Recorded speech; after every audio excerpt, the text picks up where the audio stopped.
Teman-teman, senang sekali berada di UNAS lagi, ketemu dengan mahasiswa UNAS. Karena hari ini aku hendak mengundang tamu-tamu istimewa, anak-anak muda yang akan memberikan inspirasi. Karena apa? Karena kita tahu belakangan ini kan banyak anak muda yang mulai tertarik untuk memulai usaha sendiri. Tapi masalahnya banyak anak muda yang tidak tahu ide kreatifnya apa untuk memulai usaha.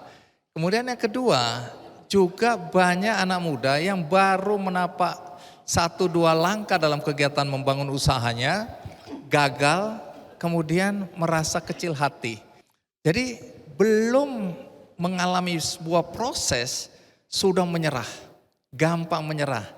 Nah, hari ini kita akan dengarkan cerita berkaitan dengan bagaimana anak-anak muda yang nanti akan jadi tamu kita bercerita. Bagaimana datangnya ide kreatif itu, kemudian bagaimana mempertahankan konsistensi, komitmen untuk mewujudkan apa yang menjadi cita-cita dia. Kalau gitu mari kita sambut Sinta Nur Fauzia.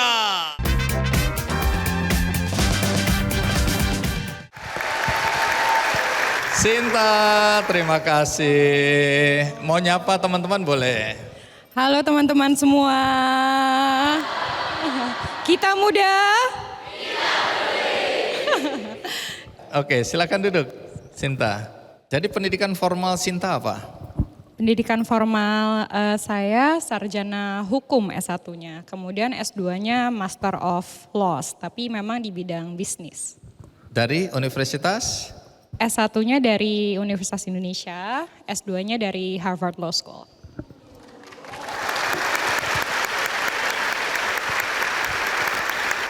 Tapi sekarang dengar-dengar jualan mie instan. Betul. Jualan snack juga. Jualan snack juga. Apa korelasinya antara bidang hukum yang dipelajari sama usaha yang sekarang ditekuni? Saya pikir korelasi dari bidang hukum dan mungkin dari semua ilmu ya, Bang Andi ya, itu adalah kepedulian terhadap masyarakat ya. Dan bagaimana kita membuat usaha yang bisa menjadi solusi bagi masyarakat. Baik. Tapi apakah pernah atau Sinta pernah, ini kan bidang hukum, jadi pengacara, lawyers atau apa? Tentu saja pernah. Pernah? Pernah. Oke, berapa lama itu? Kira-kira sekitar 5 tahun sebelum akhirnya S2 dan kemudian pindah haluan total.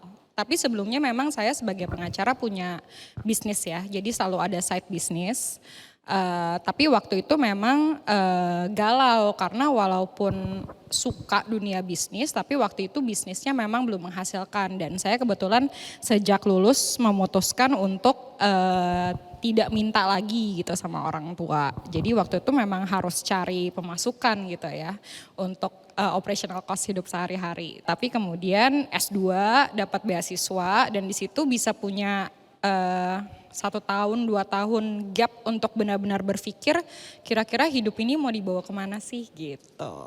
Jadi pengacara itu berapa lama tadi? Kira-kira 5 tahun. 5 tahun, terus kemudian berhenti karena? Bikin perusahaan. Perusahaan apa? Pertama perusahaan saya itu sebenarnya Konsula, jadi itu perusahaan pertama saya, tapi dengan founders yang sama, yang memang kita ketemu waktu itu pas saya lagi S2 itu Bang Andi. Nah Konsula, inti ceritanya adalah gagal.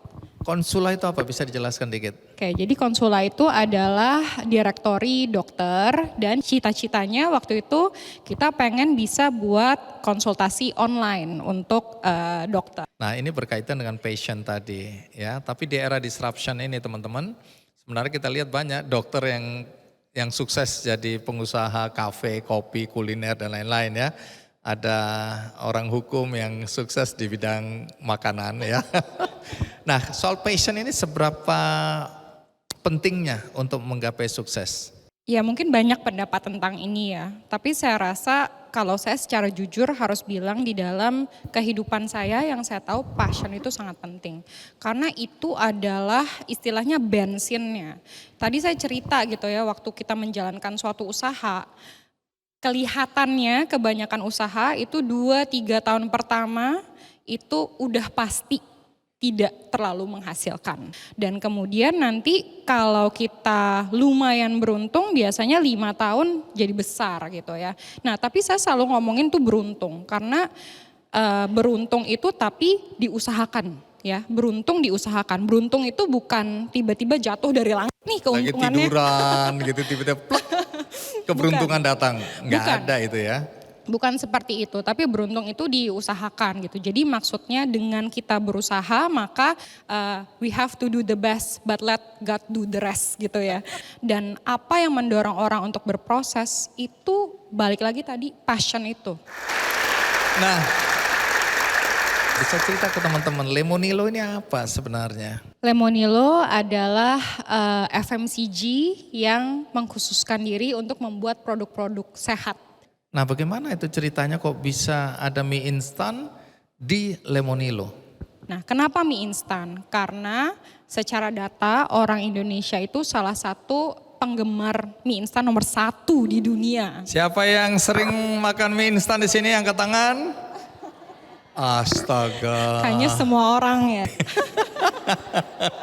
Oke, tapi itu fakta. Itu fakta. Bahwa aku termasuk ya yang suka makan mie instan. Iya. Nah, lalu apa yang jadi pertanyaan apa bedanya ini? Iya. Jadi sebenarnya waktu itu kita lihat berbagai merek mie instan dan lihat tuh isinya apa. Yang mungkin membuat hati itu aduh gitu kok agak kasihan juga ya kalau anak-anak gitu terutama gitu ya. Makan itu adalah pengawet, penguat rasa sama pewarna gitu. Pengawet, penguat rasa, pewarna. Itu ada semua di mie instan. 3P ini ya? 3P gitu, itu ada semua si 3P ini di dunia mie instan dan sebenarnya di dunia FMCG. Di semua produk sebelum adanya Lemonilo, kalau kita ke supermarket 99% isinya ada itu. Nah itulah kenapa kita bikin akhirnya mie instan yang all natural atau tanpa 3P tadi. Bedanya itu. Tapi omong-omong kenapa namanya Lemonilo ya? Nah ini juga ceritanya lucu karena waktu itu kita pengen bikin nama yang kalau didengar tuh unik. Dan kemudian ada filosofi sehatnya. Nah lemon itu waktu kita survei itu sama masyarakat Indonesia dianggap buah atau sayur gitu ya yang sangat erat dengan kesehatan. Biasanya kayak oh lagi batuk gitu ya minum ini pakai lemon gitu ya. Atau sedang apa oh ada luka gitu oh kasih lemon gitu ya sebagai antiseptik. Jadi erat gitu orang Indonesia tuh mikir bahwa lemon tuh sehat. Jadi kita ambil kata lemon dan Nilo itu dari bahasa Yunani dan Celtic yang artinya adalah warrior atau kesatria gitu ya, pejuang. Gitu. Jadi Lemonilo tuh sebenarnya adalah pejuang kesehatan. Itu filosofinya. Karena ingin menyelesaikan masalah kesehatan ya.